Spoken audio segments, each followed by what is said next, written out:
ثانی انٹرنیشنل حج عمرہ tours and travels. حج عمرہ جانے کے خواہش مند حضرات اسکرین پر دیے گئے نمبرز پر کال کریں۔ الحمدللہ رب العالمین والصلاة والسلام علی سید الانبیاء والمرسلین وخاتم النبیین وعلی آلہ واصحابہ اجمعین، اما بعد، وقد قال النبی صلی اللہ علیہ وسلم ان الرسالة والنبوة قد انقطعت لا نبی بعدی، او کما قال رسول اللہ صلی اللہ علیہ وسلم۔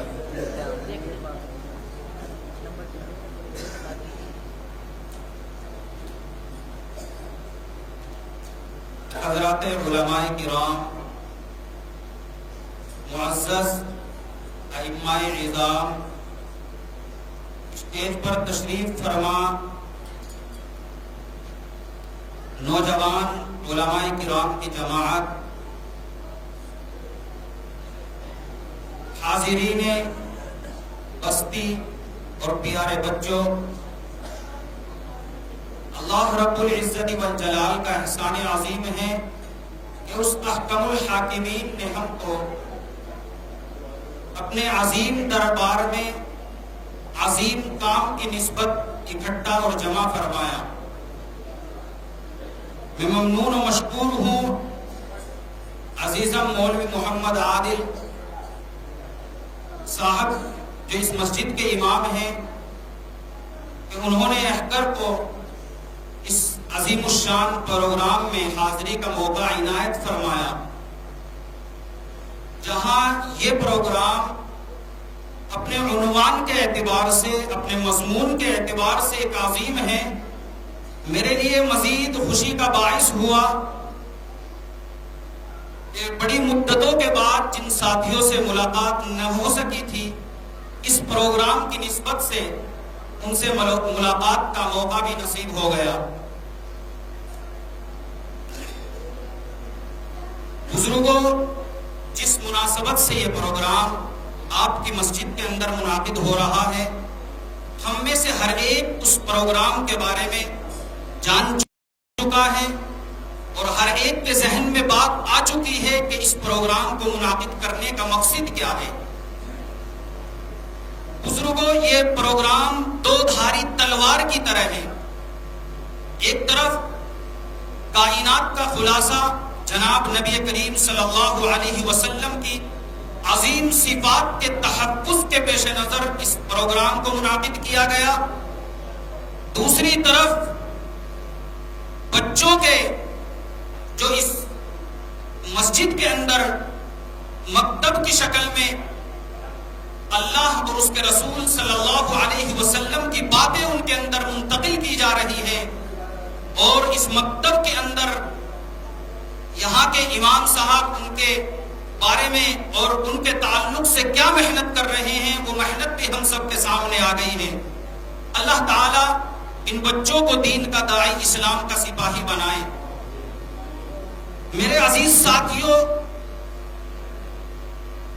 میں گمان یہ کرتا ہوں، شاید میرے وہم میں اور ذہن میں یہ بات نہیں بھی ہو سکتی ہے کہ یہ مضمون شاید آپ کے سامنے پہلی مرتبہ آیا ہو، اور اس مضمون کا خلاصہ اگرچہ اپنی اپنی زبان میں قرآن و حدیث کی روشنی میں ہمارے معزز علماء کرام نے آپ کے سامنے بیان فرمایا، امید ہے کہ اس پروگرام کی نسبت جس عظیم الشان موضوع کی طرف کی گئی ہے وہ ہمارے ذہن میں بیٹھ گیا ہوگا۔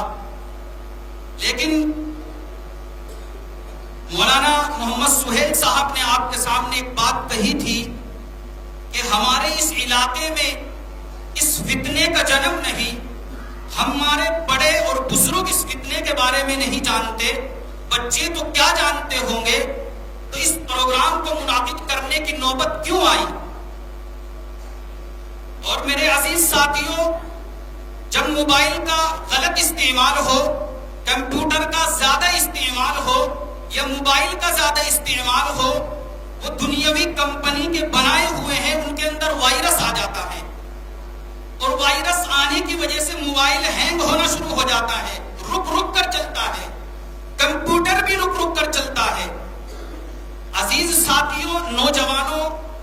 بزرگوں، اگر آپ کے ذہن میں اس عنوان کی اہمیت نہیں بیٹھی تو اس عنوان کے اوپر جتنی بھی ہمارے معزز علماء کرام نے باتیں کی ہیں، کہیں ایسا نہ ہو وہ ہمارے ذہنوں میں وائرس بن جائے اور ہمارے دماغ کو خراب کرنے لگے کہ ہماری پروگرام سے منعقد کرنے کی کیا مناسبت تھی، پروگرام کو منعقد کرنے کی کیا ضرورت پیش آئی، ہمارے دماغوں کے اندر یہ سوال گردش نہ کر سکے، کرنے لگے، اور اس سوال کے گردش کرنے کی وجہ سے ہماری زبانوں پر یہ الفاظ اللہ کرے نہ آ جائے کہ ہماری مسجد میں اس پروگرام کو منعقد کرنے کی ضرورت نہیں تھی۔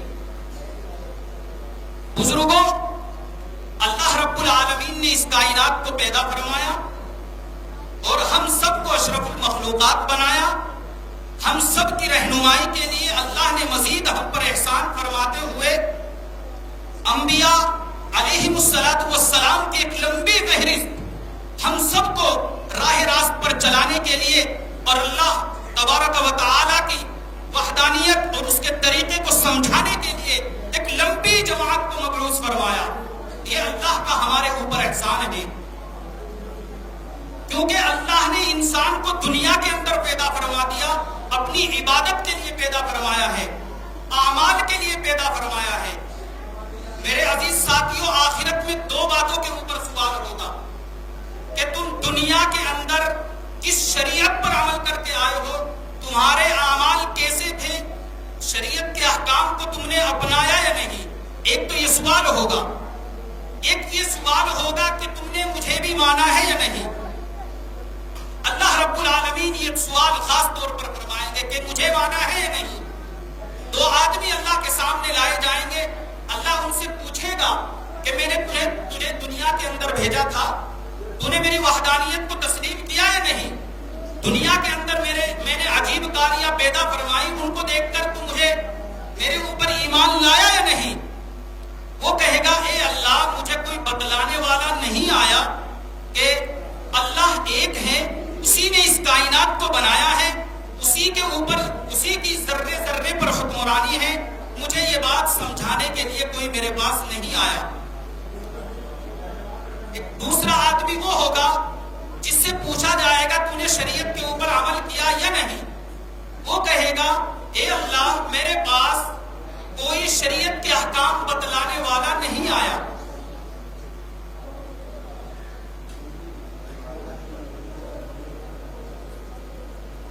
تو دوسرے شخص سے سوال ہوگا کہ تم نے شریعت کے احکام پر عمل کیا یا نہیں۔ وہ جواب دے گا کہ میرے پاس شریعت کے احکام کو بتلانے والا کوئی شخص نہیں آئے گا۔ عزیز ساتھیوں، ہمیں اس پروگرام کی اہمیت اور عظمت کا اندازہ اس بات سے ہم بخوبی لگا لیں گے کہ جب اللہ تعالیٰ ان دونوں آدمی سے سوال فرمائیں گے، ایک کہے گا میرے پاس یہ بتلانے والا کہ اللہ ایک ہے، اسی نے اس کائنات کو بنایا ہے، آسمان و زمین کو بنایا ہے، یہ بتلانے والا کوئی نہیں آیا۔ ایک یہ کہے گا کہ میرے پاس شریعت کے احکام بتلانے والا کوئی نہیں آیا۔ اللہ رب العالمین اس شخص کی بات مان لیں گے، اس کا عذر مان لیں گے جس کے پاس شریعت کو بتانے والا نہ آیا ہو، اور اس کے عذر کو قبول کر کے اس کا جنت میں داخلہ فرمائیں گے۔ لیکن وہ شخص جو یہ کہے گا کہ مجھے یہ بتانے والا نہیں آیا کہ اللہ ایک ہے، اسی نے اس کائنات کو بنایا ہے، اس کا عذر تسلیم نہیں کیا جائے گا، کیونکہ اللہ کو ایک ماننا یہ عقیدہ ہے، اللہ کی شریعت کو ماننا یہ مسلمان ہونا ہے، اللہ کے اوپر ایمان لانا یہ لا الہ الا اللہ ہے، اور ہر زمانے کے ہر نبی پر ایمان لانا وہ اس زمانے کے نبی کا نام آگے جڑتا ہے۔ ہمارے نبی سرکار دو عالم صلی اللہ علیہ وسلم ہے تو آگے ہے محمد الرسول اللہ۔ تو اگر محمد الرسول اللہ کی بات لے کر کوئی کسی کے پاس نہیں پہنچا تو اس شخص کا عذر آخرت میں تسلیم کر لیا جائے گا، لیکن جس نے یہ کہا کہ میرے پاس اللہ کو بتانے والا نہیں آیا تو اللہ اس کی بات نہیں مانیں گے اور اس کو جہنم میں بھیجیں گے، کیونکہ یہ مسئلہ ہے عقیدے کا۔ تو آخرت میں اس سے بات نکل کر یہ آئی، اعمال کے نہ ہونے کی کمی پوری ہو جائے گی اور اعمال کے نہ ہونے کی وجہ سے کام بن جائے گا، شریعت پر عمل نہ ہونے کی وجہ سے اللہ تعالیٰ اپنا فضل فرما دیں گے، لیکن عقیدے کی خرابی پر پکا جہنم ہے۔ جنت کے اندر اس کی انٹری نہیں جس کا عقیدہ کمزور ہوگا۔ اور ہمارا عقیدہ سب سے پہلے تو اللہ کے بارے میں کہ اللہ ایک ہے، اس کے سوا کوئی معبود برحق نہیں ہے، اللہ نے ہی اس کائنات کو بنایا ہے، اللہ نے اس زمین کو بنایا ہے، اللہ نے آسمان کو بنایا ہے، سب سے پہلا عقیدہ یہ ہے۔ پھر انسانوں کی رہنمائی کے لیے انبیاء کی لمبی فہرست اللہ تعالیٰ نے مبعوث فرمائی، آخر میں نبی کریم صلی اللہ علیہ وسلم کو مبعوث فرمایا۔ اللہ کے نبی علیہ السلام نے اعلان رسالت فرمایا اور ساتھ ہی ساتھ امت کو یہ تعلیم دی کہ رسالت اور نبوت ختم ہو چکی، میں آخری نبی ہوں، میرے بعد کوئی نبی نہیں آئے گا۔ دوسرا عقیدہ مسلمانوں پر سب سے پہلے اللہ کے بعد یہ بنتا ہے کہ نبی کریم صلی اللہ علیہ وسلم آخری نبی ہے، آپ کے بعد کوئی نبی نہیں آئے گا۔ اور یہ اللہ کے نبی علیہ السلام نے جب اعلان فرمایا تو ایک کھلبلی مچ گئی۔ پروگرام کے مقصد ہم سب یہ نہ خیال کر لیں کہ اس پروگرام کی ضرورت پیش کیوں آئی۔ جب یہ اعلان فرمایا، اللہ کے نبی علیہ السلام کی اس اعلان کی گواہی آپ کی جماعت نے بھی دی اور جانوروں نے بھی دی۔ ایک شخص ایک کوہ پٹرا کو کا شکار کر کے لے جا رہا تھا، اللہ کے نبی علیہ السلام صحابہ کی جماعت کو لے کر ان سے مذاکرہ فرما رہے تھے۔ اس شخص نے پوچھا من ھذا الرجل، یہ شخص کون ہے؟ تو جس آدمی سے یہ سوال کیا انہوں نے کہا یہی وہ شخص ہے جو کہتا ہے کہ انا محمد الرسول اللہ، میں اللہ کا رسول ہوں۔ وہ شخص رکا اور واپس آیا، اللہ کے نبی علیہ السلام سے ہم کلام ہوا اور کہا کہ آپ آخری پیغمبر ہیں، آپ اللہ کے رسول ہیں، آپ فاسد ہیں، آپ پیغمبر ہیں۔ اللہ کے نبی علیہ السلام نے فرمایا کہ ہاں میں اللہ کا رسول ہوں۔ اس شخص نے کہا میں آپ کو اللہ کا رسول نہیں مانتا، العیاذ باللہ، ہاں ایک شرط پر آپ کو اللہ کا رسول مان لوں گا۔ تو اس نے کہا کہ اگر یہ جو میرے ہاتھ میں گو ہے، پٹڑا گو جس کو ہمارے علاقے میں بولتے ہیں، اگر یہ آپ کی گواہی دے دے تو میں آپ کی رسالت کو تسلیم کر لوں گا، آپ کی نبوت کو تسلیم کر لوں گا۔ تو اس شکاری نے اس شکار کو نیچے چھوڑا اور اللہ کے نبی علیہ السلام اس کوہ کی طرف مخاطب ہوئے اور فرمایا یا وبا، وبن کے معنی عربی میں کوہ کے آتے ہیں، یا وبا۔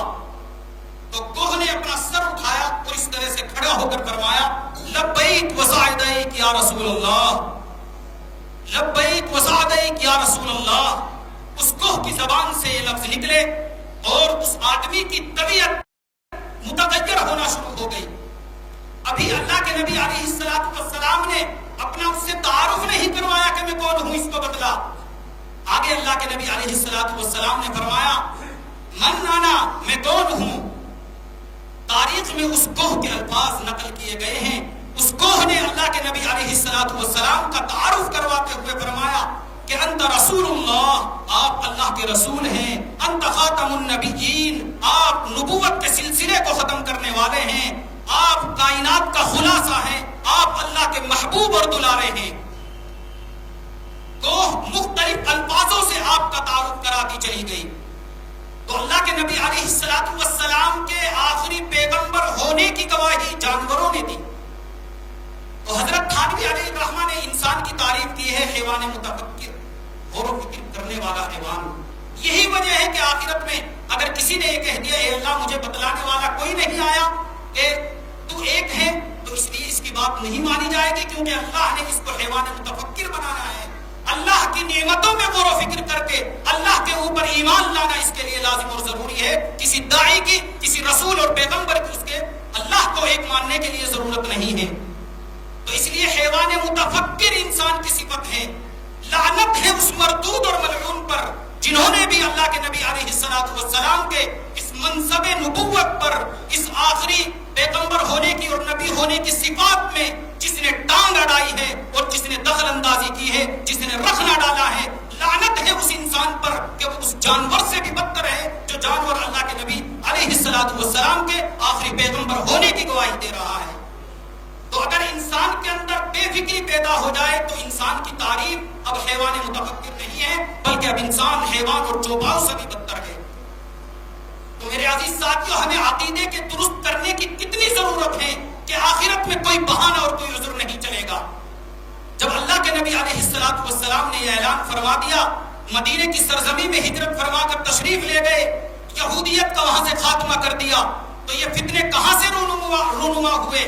تو یہودیت نے جب مدینے سے نکل گئے اللہ کے نبی علیہ السلام سے انتقام لینے کی ٹھانی، انٹری مدینے کے اندر ختم ہو چکی تھی، تو انہوں نے حتی الامکان داخلے کی کوشش کی لیکن داخلہ نہ ہو سکا۔ انہوں نے تجارت کے بہانے مسلمانوں کے اندر سے فرقے پیدا کرنے شروع کیے۔ سب سے پہلا خوارج اور شیعہ فرقہ تیار کیا جو مسلمانوں کو شروع سے ایک سانپ کی طرح ڈستا آ رہا ہے۔ مسلمانوں کے اندر پیدا ہونے والا سب سے پہلا فرقہ ہے۔ حضرت امام مالک علیہ الرحمہ اس فرقے کے بارے میں فرماتے ہیں کہ اگر اس فرقے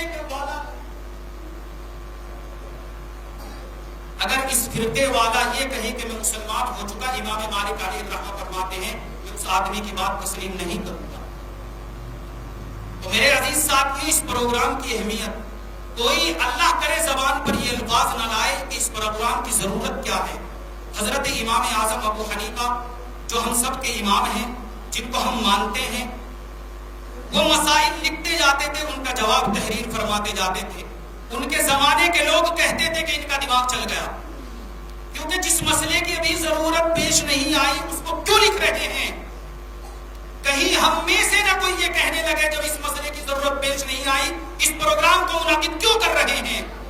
آج وہی امام ابو حنیفہ علیہ الرحمہ، اللہ کروڑوں رحمت فرمائے، ان کے اوپر کتنے مسائل لکھ کر گئے، آج وہ مسائل کم پڑ رہے ہیں۔ حضرت مجدد الفسانی رحمہ اللہ تعالی سرہند شریف کے اندر جن کا مقبرہ ہے، انگریز کے ہندوستان کے اندر آنے سے پہلے اپنے شاگردوں کو بتلایا کہ اب مجھے ہندوستان کے حالات سازگار نہیں لگ رہے ہیں اور ہندوستان کے اوپر کسی کی غلط نظر پڑ چکی ہے۔ انگریز ابھی نہیں آیا، کوئی کہنے لگے پاگل والی بات کر رہے ہیں، انگریز آیا نہیں، اور شاگردوں کو ان چیزوں پر مطلع کر رہے ہیں۔ انگریز آیا اور کس طریقے سے ہندوستان کے اوپر قابض ہو گیا۔ تو کسی بھی بات کو ہلکے میں لے کر اپنے دماغوں کے اندر وائرس پیدا کرنے کی ضرورت نہیں ہے۔ اگر وائرس پیدا ہو رہا ہے تو مجھے امید ہے کہ ان دو واقعوں سے یہ وائرس ختم ہو جائے گا۔ اگر پھر بھی نہ ختم ہو تو یہ اس وائرس کے لیے کمپنی نے موبائل اور کمپیوٹر کے وائرس کے لیے اینٹی وائرس تیار کر رکھا ہے۔ اللہ کے نبی علیہ السلام نے اپنی امت کے لیے اینٹی وائرس تیار کر رکھا ہے۔ توبہ سے یہ وائرس ختم ہوگا۔ میرے عزیز ساتھیوں، یہ مکتب جو چل رہا ہے، مکتب سے باطل ٹوٹتا ہے۔ میرٹھ کی سرزمین پر عیسائیت پھیل رہی تھی، حضرت تھانوی علیہ الرحمہ نے ایک استاد کو بھیجا، 20 طلباء کو بھیجا اور یہ کہا صبح میں الگ جگہ پڑھانا ہے، شام میں الگ جگہ پڑھانا ہے، مغرب کے بعد الگ جگہ پڑھانا ہے۔ مکتب کی اہمیت کتنی ہے؟ ہم اپنے بچوں کے عقائد درست کریں گے تو ہمارے گھروں کا ماحول درست ہوگا۔ اگر جس کی نسل بگڑ گئی، اس کے بڑے اور بزرگ بوڑھے سب تباہ اور برباد ہو جاتے ہیں، نسلوں سے دین ختم ہو جاتا ہے۔ حضرت تھانوی علیہ الرحمہ نے وہ گروہ وہاں بھیجا اور انہی کی منشا کے مطابق ہر وقت الگ الگ بیٹھ کر پڑھایا، اور وہاں عیسائیت پھیل رہی تھی اور عیسائی دوائی فری بانٹ رہے تھے، اور عیسائی عورتوں کا تعاون کر رہی تھی، جنگلوں میں ان کا تعاون کر رہی تھی، اور کھیتوں میں اور گھروں میں اور ان کے کام کاج میں وہ ہاتھ بٹا رہے تھے، لوگ ان سے متاثر ہو رہے تھے۔ تو جب یہ گروہ، یہ مکتب وہاں پہنچا اور اس مکتب کو جب عیسائیت نے دیکھا تو ان کے پیر اکھڑ گئے۔ شام میں مشورہ کرتے ہیں، اگلے دن مشورہ کرتے ہیں کہ نہ جانے کہاں سے ایک جماعت آ گئی، اور وہ جماعت کہ جس کے سامنے ہماری خیر نہیں۔ جب ایک آدمی نے کہا، دوسرے نے کہا ہمارے علاقے میں بھی ایک جماعت ہے، تیسرے نے کہا ہمارے علاقے میں بھی ایک جماعت تھی، چوتھے آدمی نے کہا ایک جماعت ہمارے علاقے میں تھی۔ اللہ تعالیٰ نے اسے ایک مکتب، ایک درسگاہ کا اتنا رعب ڈالا، میرٹھ کے اندر سے عیسائیت کا قلعہ تمام ہو گیا۔ اللہ نہ کرے ہمارے علاقے میں یہ فتنہ پھیلے، اللہ تعالیٰ ہمارے علاقے کو اس سے محفوظ فرمائے، اور جو اللہ کے نبی علیہ السلام کی اس صفات کے اندر رخ نہ ڈالنے کی کوشش کر رہے ہیں، اللہ تعالیٰ اس علاقے میں آنے سے پہلے ہی ان کا انتظام فرما دے۔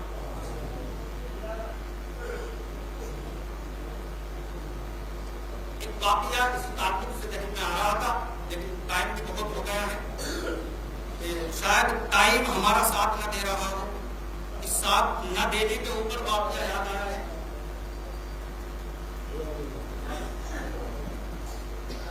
بھاولپور کے اندر عدالت کے اندر ایک لڑکے نے کیس دائر کیا کہ میں فلاں مولوی صاحب کی لڑکی سے میری شادی ہو گئی ہے، لیکن میں نے قادیانیت اختیار کر لی ہے اور وہ مولوی صاحب اپنی لڑکی کو میرے نکاح میں نہیں بھیج رہا ہے. تو میں دعویٰ کرتا ہوں کہ آپ عدالت کے ذریعے اس لڑکی کو میرے یہاں پہنچوائے. جب اس قادیانی نے اپنے دلائل اور اپنی باتیں وہاں رکھی، جج نے فیصلہ سنا دیا لڑکی کا لڑکے کے حق میں. بحران مچ گیا علماء دیوبند میں، اہل سنت والجماعت میں. بات چلتی چلتی پھیلتی پھیلتی دارالعلوم دیوبند تک پہنچتی ہے. دارالعلوم کے شیخ الحدیث حضرت علامہ انور شاہ کشمیری اپنی پیران سالی کے باوجود، اپنے ضعف اور کمزوری کے باوجود درس حدیث آپ نے موقوف کر دیا تھا. اتنی کمزوری پیدا ہو چکی تھی، چارپائی پر آرام کر رہے تھے. تو ان تک جب یہ بات پہنچی، انہوں نے اپنے شاگردوں کو حاضر کیا کہ ایسے ایسے عدالت میں جانا ہے اور وہاں جج سے بات ہو چکی ہے، مقدمہ لڑنا ہے اور تمہیں وہاں جا کر یہ دلائل دینے ہیں. جج یہ کہے گا، وکیل قادیانی وکیل یہ کہے گا اور وہ لڑکا یہ کہے گا، تمہیں یہ جواب دینا ہے. کچھ اپنی طرف سے سوال کیے، اگر اس نے یہ کہہ دیا تو تم کیا جواب دو گے؟ سوال و جواب کے بعد حضرت علامہ انور شاہ کشمیری رحمہ اللہ تعالی، اللہ تعالیٰ کروڑوں رحمت فرمائے ان کے اوپر، ان کو تسلی پھر بھی نہ ہو پائی اور یہ کہا کہ میں خود چلوں گا. سارے شاگرد حیران، اخبار میں بات نکلوا دی کہ فلاں تاریخ میں بھاولپور کورٹ اور عدالت میں جانا ہے. جس کونے میں میرا جو شاگرد رہتا ہے اس تاریخ کے اندر اس شاگرد کے پاس یا اس علاقے میں اگر کوئی کتاب ہے اللہ کے نبی علیہ السلام کے اوپر، آپ کی ختم نبوت کے اوپر، وہ میرا شاگرد اس کتاب کو لے کر وہاں پہنچے. منڈل بندھوانا کتابوں کے شروع کر دیے. جب وہ تاریخ آئی، آپ کو بواسیر کی بیماری تھی، آپ کی چارپائی بار بار دھلی جاتی تھی، کپڑا بدلا جاتا تھا، برتن خون سے بھر جایا کرتا تھا. لیکن جب آپ نے یہ کہا کہ میں خود جا کر جواب دوں گا، اس قادیانی کا مقابلہ کروں گا، میں کیس اللہ کے نبی علیہ السلام کا ختم نبوت کا خود لڑوں گا، تو آپ کی اللہ نے فضل فرمایا، وہ خونی بواسیر ختم ہو گئی اور آپ چارپائی سے بیٹھے اور سہارا لے کر وہاں سے اٹھے اور اس تاریخ میں بھاولپور کے اندر پہنچے. اپنے شاگردوں کے ساتھ ایک لمبی جماعت، کتابوں کے بڑے بڑے منڈل بندھے ہوئے ہیں اور پیچھے شاگردوں کی جماعت ہے. 2 شاگرد ادھر سے پکڑے ہوئے ہیں، 2 شاگرد ادھر سے پکڑے ہوئے ہیں. جب عدالت کے دروازے پر پہنچتے ہیں، دونوں شاگردوں کو ہٹا دیا کہ مجھے چھوڑ دو، کہیں قادیانی وکیل ختم نبوت کے خلاف اعلان جنگ کرنے والا کہیں جریح نہ ہو جائے کہ دیکھو میرا مقابلہ کرنے والا ایک بزرگ اور کمزور بوڑھا ہے. تو اس پر روک ڈالنے کے لیے اس امت کا اور اس شریعت کا پسندیدہ طریقہ اور اسلوب ہے، اس شریعت کی چاہت ہے کہ ہم اپنے آپ کو ایسا بنائے جس سے دوسروں کے اوپر روک پڑے. اور اللہ تعالیٰ ہمارا روک اسی وقت ڈالے گا جب ہم اللہ کے نبی علیہ السلام کی سنت کو اپنائیں گے. عدالت کی کارروائی شروع ہوتی ہے اور قادیانی وکیل نے اپنے طور پر اپنے انداز میں وہاں کچھ دلیل دی اور اپنا موقف بیان کیا. حضرت علامہ انور شاہ کشمیری رحمہ اللہ تعالیٰ نے ایک لائن پڑھی اور اس لائن کا حوالہ دے کر یہ فرمایا کہ اللہ کے نبی صلی اللہ علیہ وسلم کی حدیث ہے، فلاں کتاب میں لکھی ہوئی ہے اور آپ نے فرمایا میں آخری پیغمبر ہوں، میرے بعد کوئی نیا نبی آنے والا نہیں ہے. ایک قادیانی وکیل اٹھتا ہے اور کہتا ہے کہ تمہارے کتاب صحیح سے یاد نہیں.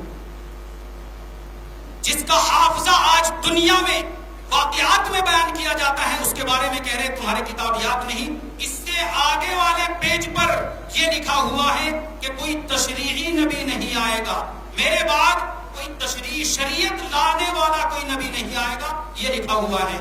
حضرت علامہ انور شاہ کشمیری کھڑے ہو گئے اور یہ کہا کہ جج سے کہ جس کتاب کا یہ حوالہ دے رہا ہے اور میں دے رہا ہوں، اس کتاب کو اپنے کاؤنٹر پر رکھ کر کھولیے اور میں عبارت پڑھ کر سناتا ہوں، میں اس کا ترجمہ آگے کرتے جاتا ہوں اور اس سے بھی اس عبارت کو پڑھوائیے، کتاب میں دیکھ کر پڑھوا لیجیے. اگر اس نے وہ کتاب دیکھ کر پڑھ دی تو میں اس کی بات کو تسلیم کر لوں گا.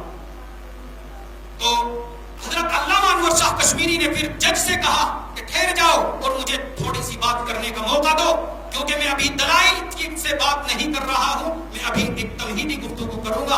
حضرت علامہ انور شاہ کشمیری نے بات کی اور دلائل دیتے گئے اور عدالت کا وہ حال خالی ہوتا گیا، کتابوں کے انبار لگتے گئے، آدمی اور پبلک سے زیادہ اس حال کے اندر کتابیں اکٹھا کر دی حضرت نے، اور اس جج نے آخری نتیجے پر پھر یہ فرمایا کہ ہم اس مولوی علامہ انور شاہ کشمیری جو دیوبند سے چل کر آئے ہیں، ان کی پوری تقریر اور ان کے حافظے کو دیکھ کر میں یہ اعلان کرتا ہوں کہ دنیا کی میں نے لائبریری کو دیکھا ہے اور کتابوں کی شکل میں دیکھا ہے، عمارات کی شکل میں دیکھا ہے، مجھے فخر ہے کہ ہمارے ملک کے اندر ایک چلتے پھرتے آدمی کی شکل میں ایک لائبریری موجود ہے۔ اور میں اس نتیجے پر پہنچا ہوں کہ ختم نبوت پر آپ برحق ہیں، اور ختم نبوت کے بارے میں ٹانگ اڑانے والا، رخنہ ڈالنے والا، نبوت کا دعویٰ کرنے والا اور مسیح اور مہدیت کا دعویٰ کرنے والا جھوٹا ہے، اور تاریخ میں لکھا گیا کہ دنیا کے اندر سب سے بڑا جھوٹا وہ شخص ہے جو ختم نبوت پر اپنی زد کشائی کرتا ہے، تاریخ میں سب سے بڑا جھوٹا ہے۔ اور ہمارے اہل سنت والجماعت میں تو یہ فرقے بہت کم پیدا ہوتے ہیں، شیعیت کے اندر تو آئے دن جنم لیتا ہے نبوت کا دعویٰ کرنے والا۔ آج کے سروے میں ایران کے قید خانے کے اندر 3500 سے زائد نبوت کا دعویٰ کرنے والے قید خانے کے اندر بند ہیں، وہاں کی حکومت نے بند کر رکھا ہے۔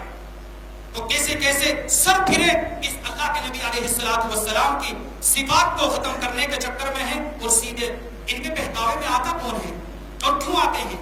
جب یہ نبوت کا دعویٰ کر رہے ہیں اس لیے آتے ہیں، وہ ہماری مسجدوں میں آ کر ہم سے زیادہ نماز پڑھتے ہیں، ان کی داڑھی ہم سے اچھی ہے، ان کا لباس ہم سے اچھا ہے، ہم سے دیر تک مسجد میں رہتے ہیں، اور لوگوں کو اپنے اعمال سے، اپنی عبادت سے متاثر کر کے پھر آہستہ آہستہ شریعت کی بات بتا کر اپنے مشن کو اس کے اندر کھولتے ہیں۔ جب آدمی میں محبت ہو جاتی ہے تو پھر بات تسلیم کرنے لگتا ہے۔ اس لیے اللہ تعالیٰ سے دعا ہے کہ اللہ تعالیٰ ہمارے علاقوں کو بھی، ہمارے جوانوں کو اور بڑوں کو، ہمارے بچوں کو اس فتنہ ارتداد سے بھی اور اس فتنہ ختم نبوت کے بارے میں جو بھی فتنہ اٹھتا ہے اللہ تعالیٰ ہم سب کی حفاظت فرمائے۔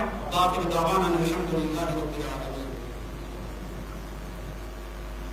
ایک عقیدہ اور ہم سب کے یاد رکھنے کے یہ بہت ضروری ہے، اللہ کے نبی کے بارے میں ہمارا کیا عقیدہ ہو، اللہ کے نبی کی بات کے بارے میں ہمارا کیا عقیدہ ہو، صحابہ کے بارے میں ہمارا کیا عقیدہ ہو۔